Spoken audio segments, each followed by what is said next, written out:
quando a gente pensa em padrões, né? Fala assim, quem influencia mais? O cérebro influencia mais o coração influencia mais o cérebro. Mas a gente sabe hoje que tem muito mais vias do coração para o cérebro do que para o cérebro para o coração. Quando eu penso em neurônio, eu estou pensando em microvolt. Uhum. O coração é milivolt, extremamente amplo. Quase qualquer lugar do corpo você consegue localizar o batimento cardíaco, porque é milivolt. O cérebro dá trabalho, porque além da caixa craniana, tem muito ruído, a gente não localiza o neurônio. Por isso que a tecnologia nos ajuda para poder enxergar esse neurônio, que influencia. Aí, uma coisa do senso comum do popular. A pessoa está com o coração partido, está triste. Ela fica muito produtiva? Ela Não. consegue ótimos desempenhos? Então a gente começou a ver que a parte do coração, que é milivolt, influencia diretamente uma parte, tanto a instintiva quanto a emocional. Então a teoria mais aceita hoje quando a gente fala de cérebro é a teoria triuno. Então a gente tem um cérebro reptiliano, cachorro tem, gato tem, ser humano também tem. Teoricamente, o cérebro instintivo, ele é mais utilizado para risco de vida, sobrevivência. Entrou o leão aqui na sala. Ou vou lutar, ou vou fugir, ou eu vou ativar tanto o meu sistema que eu vou congelar e ficar sem reação. Sim. Ele serve basicamente para isso. Segunda camada, cérebro emocional. A teoria do cérebro emocional, originalmente, ela é do Darwin, só foi validada quase 60 anos depois pelo Paul Ekman, que tem também traduções e adaptações erradas na teoria do Darwin. Né? Ele não falava do mais forte, ele falava do melhor que se adapta. Olha que ponto importante. A diferença, né? Então, Sim. para os dias atuais, o que é uma síndrome de adaptação geral? É um estresse. Do ponto de vista da metáfora, imaginemos um balão que está enchendo. Aí ele enche tanto que ele explode. Agora imaginemos um balão que enche e que esvazia. Ele está, teoricamente, melhor adaptado. Então, a síndrome de adaptação geral, ou a teoria do Darwin, era relacionada mais à adaptação, não mais forte como as situações acontecem. E aí o Paul Ekman validou a teoria do Darwin, que eram de 6 emoções primárias. Felicidade, tristeza, surpresa, medo, desprezo ou nojo e raiva. E deu a consultoria para a Pixar, junto com a Disney, e desenvolveu Divertidamente. Ai, Sim, que é amo. Que ótimo. são as emoções primárias. Todo ser humano nasce com as emoções primárias. Então ele já nasce com elas e pode ou não expressá-las. Sensacional. E aí a gente tem a última camada, que seria a parte cortical. A parte da racionalidade, da concentração, da razão, né? Então essas 3 divisões, elas ficam interagindo a todo instante. O que a gente observa? Que quando o sistema nervoso autônomo simpático é ativado, seja por excesso de rede social, seja por excesso de cafeína, por estresse, por estilo de vida, por ambiente, ele só vai ativar o modo primitivo. Então imaginemos você ir fazer uma prova, estando no modo primitivo.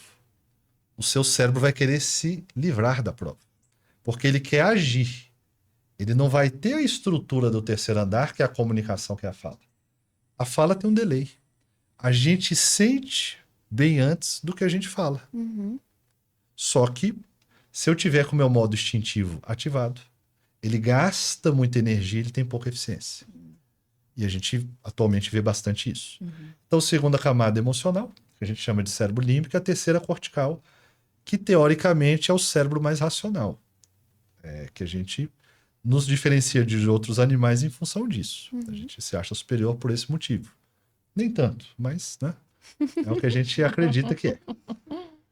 Então, essa divisão hoje, teoricamente, mais aceita. Então, isso não envolve tanto a personalidade. Isso envolve mais a estrutura fisiológica que esse indivíduo traz. Como que esses caminhos cerebrais são direcionados? No nosso gene, esse gene muitas vezes de fábrica mesmo, né? Configuração de fábrica se fosse um celular, tem padrões que vêm de fábrica, tipo aplicativos de fábrica, Sim. que às vezes a gente consegue desconfigurar, e tem aplicativos que eu demoro muito para torná-lo inativo, ou suspender o uso, usando a terminologia mais moderna. Os que são de fábrica, a gente vai chamar isso de fator epigenético. A maneira que o seu gene influencia no seu comportamento.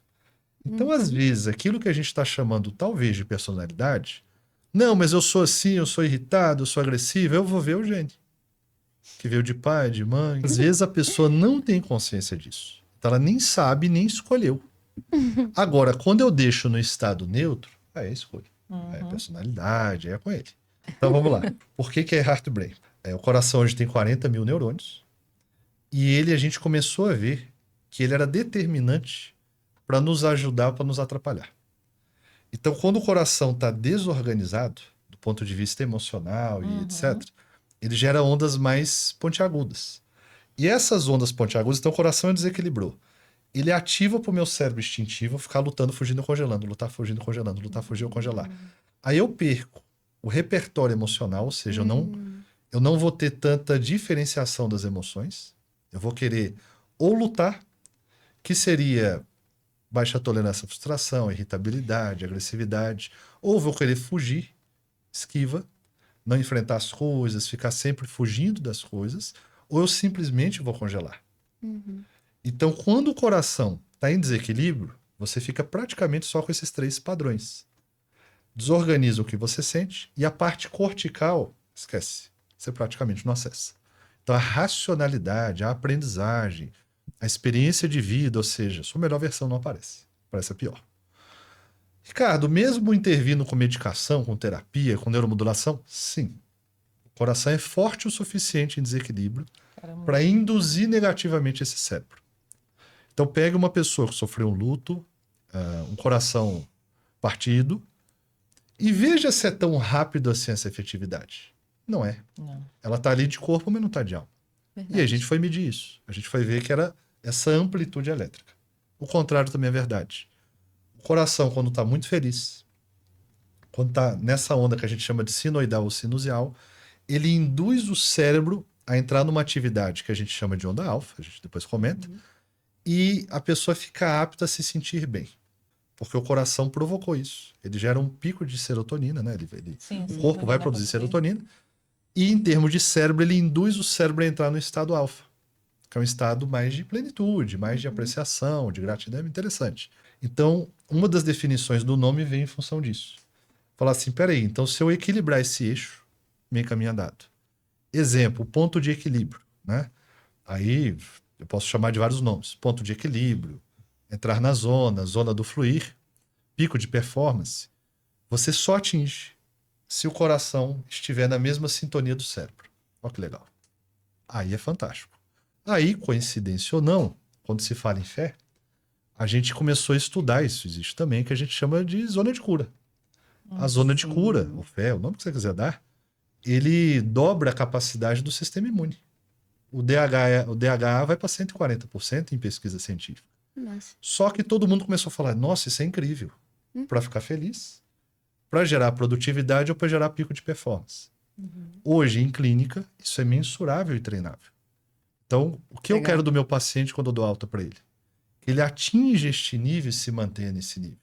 O que faz ele chegar nesse nível? Não sei. Eu vou tirar os bloqueios dele para a luz dele brilhar, para ele saber o que faz isso atingir. Um dos equipamentos que a gente utiliza, a gente mede e eu falo assim, vai pensando coisas que você se sente bem. A primeira vez que eu estava fazendo esse teste comigo, porque é o seguinte, é um balãozinho que ele sobe quando você atinge esse equilíbrio coração-cérebro. Legal. Ah, é fácil? Não, não é fácil, acredita. Até pra ser feliz dá trabalho. E, cara, o meu não subia com nada. Tem que O treinar. meu não subia com nada.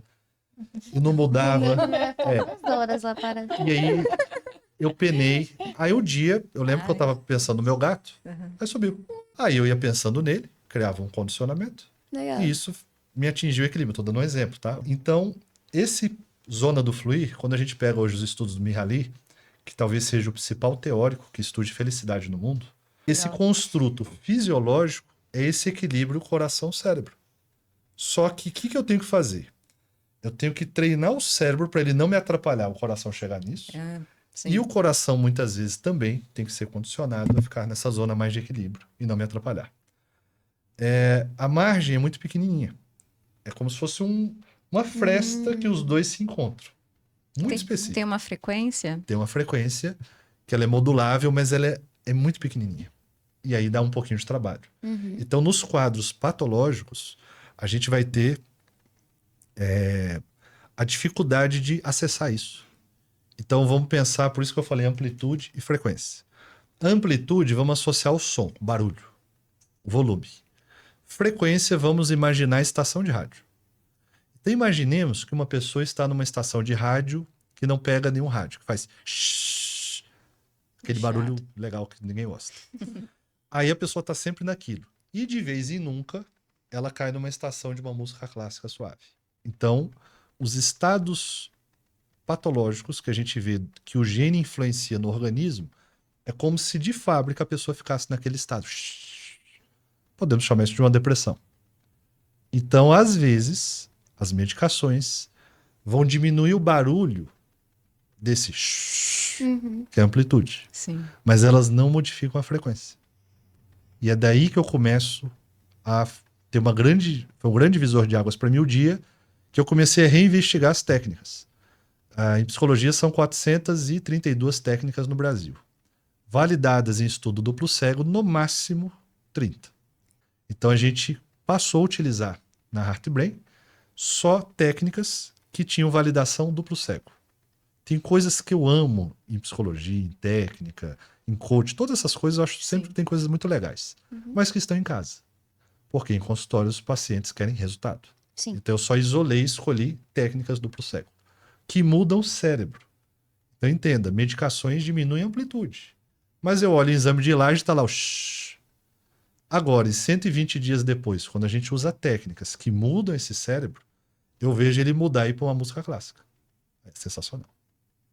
Então a gente sempre vai usar escalas de frequência e amplitude. Por quê? O cérebro é um grande ruído. Por isso que é tão difícil. Ele tem uma caixa craniana e dentro dele, imagina o Maracanã antigo, 200 mil pessoas, com 20 torcidas cantando ao mesmo tempo.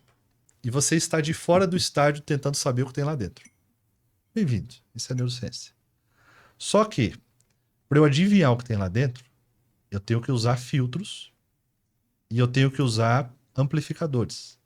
Então eu tenho que enxergar o que está acontecendo lá dentro para eu poder fazer afirmações. Então eu vou falar assim, qual a torcida que está cantando mais alto? É a do Flamengo? Sempre é. Né? É a do Botafogo? Não dá nem para ouvir. É a do Vasco? Tristeza. Todas elas estão lá. Todas elas têm bons componentes e maus componentes. Sim. Então, o que a gente consegue ver hoje, que a gente não conseguia, é enxergar todas essas torcidas de maneira isolada. Equivalente a um zoom de câmera. A pessoa está muito longe, você põe um zoom, você chega como se estivesse perto. Nossa, muito massa. E tira essa foto. Então, talvez esse tenha sido o principal avanço da tecnologia. Eu consegui enxergar praticamente esses padrões dessas frequências e dessas amplitudes. Então, algumas sinalizam para nós patologias, outras sinalizam para nós anormalidades, não necessariamente patologias. Então, fala assim, olha, ele tá com a música que dá para entender, mas está um chiadinho, mas tem uma musiquinha. Não, ele quer a música mais fluida. Aí a gente vai corrigir para a música ser mais fluida. Agora, o paciente, ele não tem muito essa noção, essa propriocepção que a gente chama, que é a capacidade de se perceber e saber o que ele tem. E é difícil mesmo. Você não tem uma referência. Sim. Digamos que você nunca se maquiou, vai se maquiar para um casamento. Você vai. Né? Muitas mulheres recusariam o convite, falam, não tem como ir. Então, esse retorno ele é muito importante para a gente. Essas métricas, esses padrões. Então, o nome veio disso, veio do que envolve essa parte. Se a gente for olhar nossa logomarca, são 6 corações por causa das 6 emoções primárias. Se olhar de perto, vê coração, e se olhar de longe, vê um cérebro. Sim. Então, Muito legal. Muito essa foi a sacada aí, digamos, da pessoa que desenvolveu, que era paciente minha. E aí conseguiu Que legal. Ah, que legal. ter esse, digamos assim, essa sutileza de colocar isso. As métricas retinhas são das métricas e a assinatura é o fluir. Porque a digital não é igual, a assinatura não é igual. Sim, verdade. Então a vida flui. Por isso que a assinatura é com aquele, como se fosse um movimento de assinatura. Sim. Esse foi um dos motivos. As ferramentas têm as mais diversas hoje. Hoje a gente está mais simples de trabalhar. A tecnologia evoluiu, né?